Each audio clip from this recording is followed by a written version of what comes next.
Welcome back to Around the Table with Stacy Smith as we take a look at the political scene and the debate that the Republicans held on Wednesday night.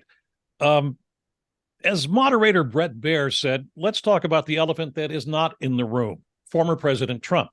Keith, just one or two of the candidates openly criticized the former president. As a strategist, should they have taken Trump on last night?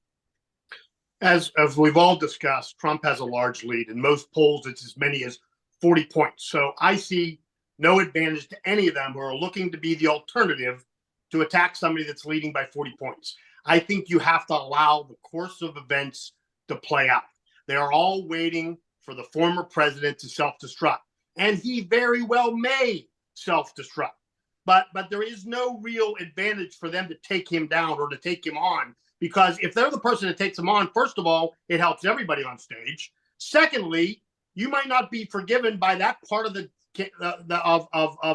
Republican base that you need to win the presidency. So it's an awkward position to be in. I don't think there's anything to gain by taking on the former president. I think you have to position yourself as somebody thoughtful on the issues that connect with the Republicans, tell people what you're going to do and what you'd want to do if you had the opportunity to serve this great nation. But attacking Trump isn't going to get you the nomination. Anybody else have any comments? So they even the crowd booed the moderator for mentioning Trump and calling him the elephant that's not in the room.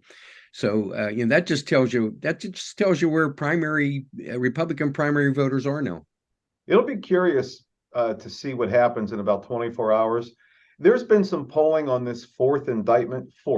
Just saying that fourth indictment that suggests that Americans, not the MAGAs, but Americans, the numbers seem to be going up on this fourth indictment in Georgia for the allegations of election interference that I didn't see in the first three. It seems to have some legs of voters and Americans saying this one, that they have more of a problem with this one. They should have a problem with all of them, but that's another topic. Let's see what happens. Let's see what happens when his mugshot goes up, because he's going down there today, and the other mugshots have gone up. I don't think it's going to change anything with the MAGAs, but I'll be curious to see the reaction of Americans and, to some extent, the MAGAs when a former president of the United States is sitting for a mugshot. I'm curious to see what kind of effect that variable has in this MAGA equation. Governor. I agree with Jim on this one.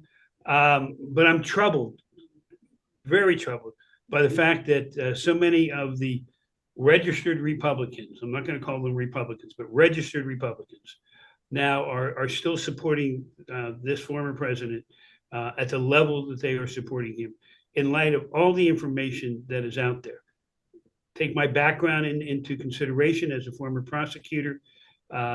These indictments, they may not all convict him, but I believe he's going to get convicted on some of those. And this isn't made up information. This isn't some witch hunt. This is brought upon by himself in his actions after being president. I want to go back to the other candidates and not taking him on. And Keith, I understand exactly what you're saying, but at what point does someone in the party, besides maybe Chris Christie, someone who's a little higher in the polls, have to take that moral stand if this is what you feel and believe to take on Trump? I mean, do you? Well, the problem is Trump has to leave on his own reconnaissance, or events have to force him out. If anything else happens to force him out, if it is the party, if it is another candidate, then we've fractured the party. The MAGAs stay home. We can't win. We have to still unite the party. The problem for us is the timing right now. Interestingly enough, Republicans like myself and the former governor want justice to be served swiftly on Mr. Trump. We want the actions to happen so we're not getting the first ruling or first conviction next spring when he has enough delegates to win the Republican nomination. So it's not. It helps the Democrats, and they want to slow play this. Allow this to happen over time. I want this to still be going next spring, because by next spring, he'll have amassed enough delegates that he could run, as Joe said, from prison if he wanted to. So that's our problem. The timing is killing us. If we think the course of events might disqualify him, unfortunately, it's going to disqualify him way too late.